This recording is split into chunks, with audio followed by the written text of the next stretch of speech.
What's going on, all you horror movie maniacs out there, and Christmas holiday fans as well. Yeah. That's right. That's right. That's a good point. You mentioned a good point right off the bat here. Yeah. Yes. It's your boy, Fat Samurai Guy, hanging out with OGP In the house. That's right. Fellow movie horror lover and film creator.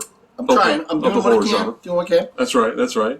And we're keeping it going. 'Tis the season. Watching all these horror movies and the good, and the bad, and the ugly, and having fun. And want to talk about it with you guys. There will be spoilers in this. So we found a movie called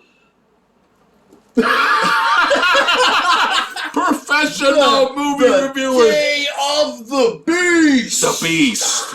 That's right, son. Directed by Alex de la Iglesia. Cheers. Non-sponsored. I'm pretty sure it's Alex de la Iglesia. Yes. And plot synopsis, my good man. Okay. Bent on committing as many sins as possible to avert the birth of the beast, a Catholic priest teams up with a black metal aficionado and an Italian connoisseur of the occult. Now he must become an unrelenting sinner. Is there still hope? Mm-hmm. So yeah. That's kind of like what's going on. Right. But so basically he has to, the priest, who's a really good guy by nature, has to become a really fucking bad guy so he can basically stop the devil from destroying the planet. Right. So kind of fool him in a way. Yeah. Right. Yeah. To help with the resurrection, That's or trying to trying to figure out, the second coming of Satan. Yeah. Trying to figure out where he's going to show up and stuff like that. But it's so right off the bat, instantly, right at the beginning of this movie, just ridiculous. We're already laughing. Like we're already like this movie. This is probably one of the funniest horror comedies I've seen in a long time. Oh yeah, no doubt. I would say if Monty Python ever made a horror movie, something like that, just so fucking random and just like somebody gets out of line, they're popping them, smacking them, boom, right in the kisser. Yeah, but it does. It starts off right away with the fucking craziness, and it's a very serious kind of scene. The two priests are talking, and he knows shit's about to hit the fan. Yeah. The beast is coming. We got to do something about this. Talk to the other priest. Will you help me? And then the giant cross that was in the church just falls and kills the other priest. Right in the beginning of the movie. Wham! And like a fucking cartoon. Like it would smash somebody. We were laughing our asses off. Oh, it was fucking great. And then after that, the priest is on. He's on his way for his search, on his journey. And while he's on his journey, with some of the fucked up things he does on the way. Oh yeah. So he's trying to commit sins. He's going along. So like you got a bum right there who's begging for money. He robs the bum, takes the money. He's just walking along. He's got like car keys. He just starts keying cars as he goes along. There's what was it? It was like another priest out there like begging or doing something for money, whatever. He like robs that guy. Yeah. There's like a guy coming out of a hotel with his luggage, waiting for a taxi. He takes the guy's fucking luggage and rolls up. Just any little thing he can do as he's walking down the road to be a fucked up person. The human statue performers. Oh yeah, I forgot about that guy. Oh. Yeah, one of those like fake. He just walks up to him and pushes him over to the side. You see him in New York. You see him in Los Angeles, like Hollywood Boulevard, or in Vegas, where they paint themselves and they stand there. They're like a mime or something. But you put money in their bucket and you can move them. He just walks up and shoves a dude, and he falls down like a subway tunnel or something. It's fucking hilarious.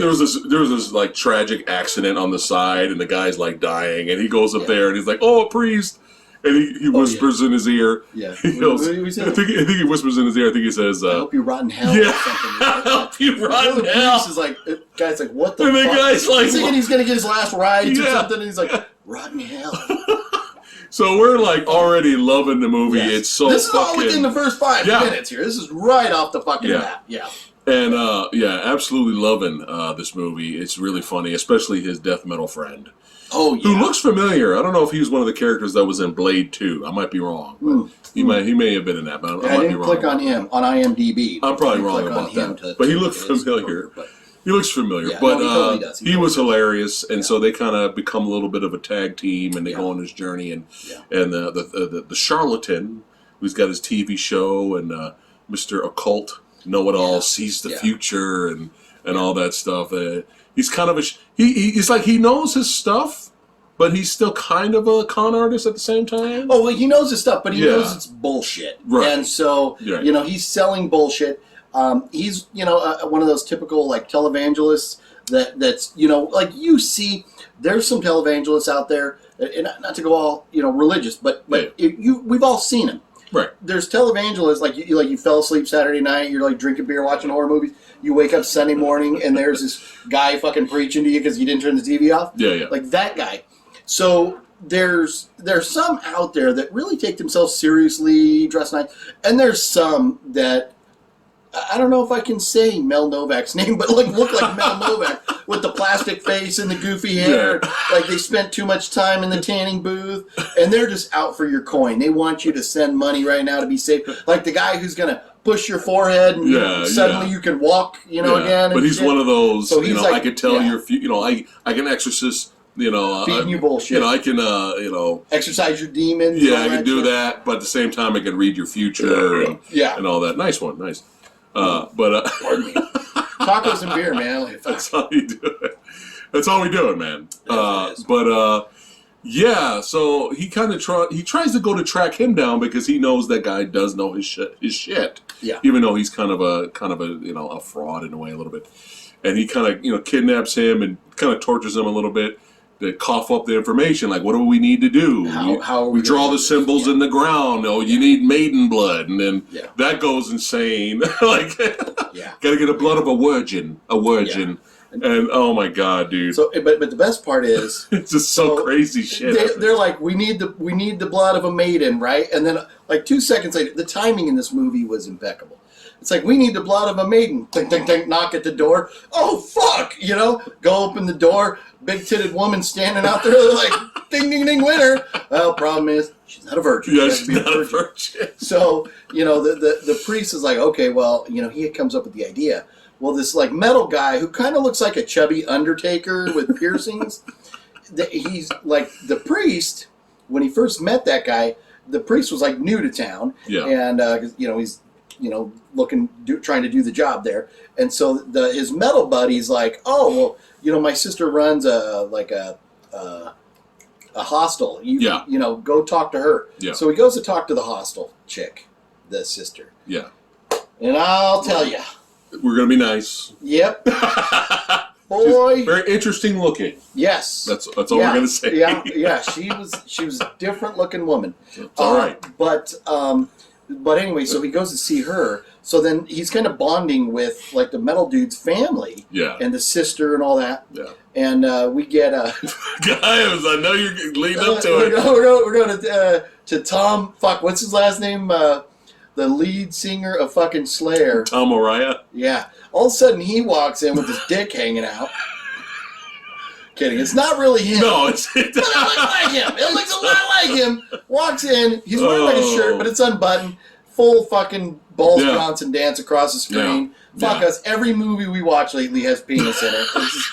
I guess that's just how we roll. But anyways, just the goofiness and everything that's going on in that house is just like mind-boggling. Very, very creative writing by whoever wrote this film. It's just fucking amazing. Because you could have had a story where, you could have got from A to B by going and meeting the family. Right. But adding all these little things, like the grandma really wants to talk to the priest, and, but the son's like kind of butting in, and she just, bam, fucking throws an elbow. Like, it is just hysterical shit. Yeah. Yeah. Hysterical. So, and then, it's like... I want to, I know this is kind of a spoiler review, but in the same way, it's kind of like I don't want to spoil everything. No. I think we can talk about this without maybe completely giving away the whole ending of the film. Okay. Maybe what happens? Save that for because this is something you're going to need to watch. Yeah, you're going to have to watch. Are going to want to watch this. Yeah. Especially what happens back at the hostel between the mother and that interaction. Oh my god, fucking brilliant. Yes. Oh my god, just yeah. So and basically to get there, so you understand, it's when they're at this guy's house, the whatever, what do you call him, his apartment, the aficionado of the cult. When they're at that guy, the televangelist guy, They're at his house, and they're doing the whole Pentagon on the ground and all that shit. Yeah. They have to get the virgin, so the priest goes back to the metal guy's house to get his sister's blood, because his sister's a virgin. Right. What happens when he's there? Was that his sister? Oh, no, it wasn't his sister, because he was talking about he was trying to bang her for like a year. Yeah. Oh, yeah, and we're like, ooh, he's trying to bang her? Ooh. Alcohol. But, hey, alky comes in handy. to each his own. Yes, that's all good. So she was whatever she. Well, but no, at the record store where the priest first met the metal guy, he said, "My sister runs a hostel." So I think it was sister. And he is trying to bang her. Wow, fucking, we're having this epiphany right here in the review. Something that didn't add up, but he did refer to her as his sister. Wow. Yeah. So he's trying to bang his sister. But hey, I mean, like I said, to each his own. Man. But yeah, just shenanigans, the journey, and of course, at some point, we'll do a little minor spoilers here. At some point, the televangelist, the charlatan, the occult leader, well, not the occult leader, but the bullshit artist. Yeah, for all you greasy bullshit artist, for all you greasy Strangler fans. Bullshit That's artist. Bullshit. I call bullshit. What a fucking classic movie. The best review for that movie ever was, what was your rating for that movie? I said that movie is either a 1 out of 10 or a 10 out of 10. There you go. You just don't know. That sums up the greasy Strangler. It's somewhere. It's one or the other. It's not a 5. Yeah. It's not anywhere in the middle. It's either the best movie you've ever seen or the dog shit worst. At the same time. Yeah. So, but back to this movie. Yes. So we were going on our journey and stuff like that, but wasn't expecting at some point in the movie that the charlatan kind of becomes the guy that kind of gets the team together and kind of leads them on. This is what we have to do, and the priest kind of loses faith. Yeah. I was not expecting that. There was some nitpicks though, like maybe the third act kind of dragged. Oh yeah, okay. And not like a specific one. But, so they're going along, and the moment that the charlatan becomes the guy that's kind of like he kind of takes over as the ringleader. Towards the end for the finale. But before that, he becomes like the leader of the group, basically. Right. The point that happens, they're in the house, and all of a sudden the fucking black goat comes in, and they're like, "Oh fuck, this shit's happening!" Like, this shit's happening. Now the movie takes a strong fucking left turn after that because it's not what you think at that moment. We're thinking, "Oh fuck," but nope. But anyways, right then, the charlatan guy's like, "Oh yeah, this shit is legit. It's real."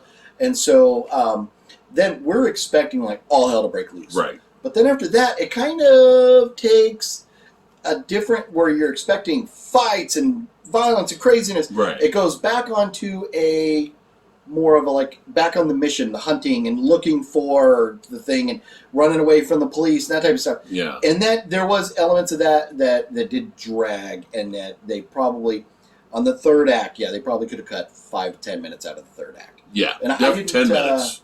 I didn't catch because it felt like the run. It felt like it just. No, I didn't. Take a look. But yeah, it felt really fast. This is felt, one of those movies. It did not feel like it dragged at all. But there was just some at the end where it's an hour and 39 minutes. Okay. So yeah, I mean, you could have easily cut 10 minutes off of that. Still been at 89 minutes. Yeah. But it just felt like for me, excuse me, I can speak of the English. The third act felt like, where are we going with the story? There was a couple moments like, what are we doing? Does the priest have a plan? Yeah. It doesn't seem like he does. He's just so random and trying to figure shit out. And it's because everything was happening in one spot. Yeah. Well, then, because all hell breaking loose, they have to kind of take off. And then now the police and the fire department, everybody is there. Yeah. And that's where I was kind of expecting him to need to go back there. Right. Because what we thought the devil was showing up, pounding on, almost about to blow the door down, they had to get out of there, and then they never go back. Right. And so it was kind of like, why, Yeah. I was kind of like, the whole time after that, I was like, I was talking to the priest in my head. what is your plan? Yeah. What are you doing? Yeah. No, and and after, so they had to take off out of there, and their mission's not complete. But at one point they just, the priest is kind of defeated. Yeah. He's like wanting to give up, and and then it's like almost like you get like a little fourth act or something where the finale really starts after that. But that's a little nitpick too. The finale. Yeah. It's entertaining. Yeah. But you don't get the big confrontation that you thought you were gonna get. Yeah. The whole movie built up to some kind of throwdown, and you don't really get that, and it's kind of confusing a little bit too. Yeah. Because we won't mention it, but what happens? It's better than nothing. We get it, it's fine. Yeah. But we kind of wanted a little bit more. Priest versus devil. Let's go. Yeah, no, exactly. And I seem to remember somebody talking about like in a Godzilla movie once, where like Godzilla versus King Kong, where you kind of wanted like, at the end, you have this major battle you're anticipating throughout the whole movie. You want to see the battle, and then you kind of want to see one of them laying dead afterwards, or a clear victor. You want to see which was not going to happen in that movie. So piss off the fan base, but yeah. But anyways, with this, it's kind of, you really have to kind of think about what's going on, and with the subtitles, because this is a Spanish movie made in Madrid, you really have to kind of follow along with the story, or else you're going to miss. You're not going to understand how it ended. Don't watch this English dubbed. So, it's going to be bad English dub. I'm sure it is. Yeah. It was going. Watching with the subtitles was fine. Yeah. It wasn't. You guys know I'm used to that. I do that all the time. Dialogue. You did well, my friend. Yeah. I'm converting him. Yeah. I've watched a few movies subtitle. Yeah. I prefer. I Saw the Devil, man. Come on, that's your next movie. I Saw the Devil. Check it out. How about just let you borrow the Blu-ray before you go? Yeah. Well. Yeah. Is it on? Can we find it? Well, it used to be on Netflix. But anyway, back to the movie. Yeah. So hilarious, not boring. Yeah. Third act, we were kind of like, where are we going? Yeah. Finale wasn't as badass as we wanted it to be. Yeah. But just an overall really entertaining movie, and I've never heard of this. Yeah. And it was just kind of a gamble. Yeah. We were like, let's try it. Yeah. And what a pleasant surprise. One word to describe this movie: violent. Oh, just throughout the whole fucking thing, but it's amazingly, beautifully, poetically violent. Yeah. It's just at the most obscure time somebody's getting punched in the face or something, and it's just wonderful. So, and then, oh my God, what happens to the grandma lady? Jesus Christ. We won't say. That's what I wanted to talk about, but I'll save that. For you guys. It is so fucking amazing. It is so fucking down. Amazing. Yeah, that's all I'm going to say. But it's great. Yeah. But I thought, there was so we didn't really get like limbs ripped off or decapitations, things like that. No. But the effects that we did get were good. Yeah. And the characters were very well developed. Yeah. And they you felt like they were all they were in it. They were invested. The actors were invested in their characters. So it was good. It was very good. One more thing, for all you rabbit lovers out there. Jesus Christ. Yeah, this is not for animal lovers. Lady Fat Blood will not watch this now. So damn it. Okay, but here's the thing. It's not. We're not. Obviously, it's for food. Yeah, they ate it. They ate it, but we just wanted to throw that warning in there. Yeah. Something does happen to rabbits. It's basically like if the movie took place in a slaughterhouse and they were, like chopping up an animal at that point. But this is this is in Spain. This is an old-fashioned traditional house where they're chopping up a rabbit at home. Right. They're making rabbit asada, having burritos tonight. Rabbit asada. Yeah. But we were kind of surprised because according to the date here, this came out in the 90s. 98, 99. And we were like, even in foreign countries, this is kind of a no-no. Yes. So I'm kind of surprised that happened. I mean, 80s was always borderline. Yeah. Like, most likely chickens aren't going to make it on screen. And people hunt rabbits, and you can buy rabbits. Yeah. It's not like... for me, personally, I don't know. I'm not eating rabbit. It's kind of... I don't know that it's taboo for me, but, I'm not into venison. I'm not into rabbit. You know, I don't Yeah. need to eat alligator, nothing like that. Right. So, but this is like, you know, if a traditional Spanish household where maybe somebody hunted the rabbits and. I'm not claiming that that's a delicacy over there, and that's what they do, because I don't know. But anyway, talk too much about the rabbit. But we wanted to warn you guys that it doesn't go well for bugs. Yosemite Sam had his day.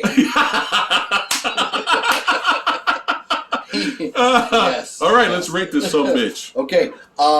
Based on everything, just because of a little bit of dragging, Okay. a couple little nitpick things. I really enjoyed it, but there's some basic factors, basic elements I expect in horror movies. Something like this, and I don't care personally, but I mean, there's you need boobies. There's boobies all over the world to see now, but it just didn't have any cleavage, but it just didn't have any. So to me, that was kind of like, huh. Out of everything we got in this movie, we didn't get that, and then it was a couple little drags. So on a scale of 1 to 5, I'm going to go with 3.75. I think is where I'm going to work. Okay, 3.75. Not quite a 4, just because there was a couple more things I want in the dragging. But other than that, fun all the way fucking through. Yes. I'm going to give it a fuck it. I'm going to give it a 4. Because it was really entertaining. I could rewatch it again. I can rewatch it again. Fuck it. Oh yeah, no, totally could rewatch. I would give it a higher score if it had a better, like you said, a satisfying finale, and closure. But other than that, man, it's just so entertaining. So If you know, to avoid spoilers, when you watch it, you'll see that you don't get. It's not like Ghostbusters, where at the end we get. You know, on top of the buildings, and you get, what is this, fucking Zool comes down, all this big fight, and, you know, Stay Puft Doughboy and all that, and you don't get that. No. It ends a little differently. Yeah. So it does, you get closure, but it ends differently. So, and I'm with you. That if we would have got a monster finale, something like that. 4.5. For me. Definitely would have been a little bit higher. But yeah, I enjoyed this. We highly, highly recommend this. Totally. Put it on your fucking Christmas movies to watch. Yes. The Day of the Beast. The motherfucking is what it's Beast. Called. Alex de la Iglesia is the director's name. There you go. And it looks like he's directed a few other things that are pretty fucking cool looking too. So he's definitely a director that I'm going to be looking into a little bit more, trying to check out some of his stuff. That's right. All right, let us know in the comments below if you guys have seen The Day of the Beast. Thanks for watching and hanging out with us, knuckleheads, and we'll see you on the next one. Take care.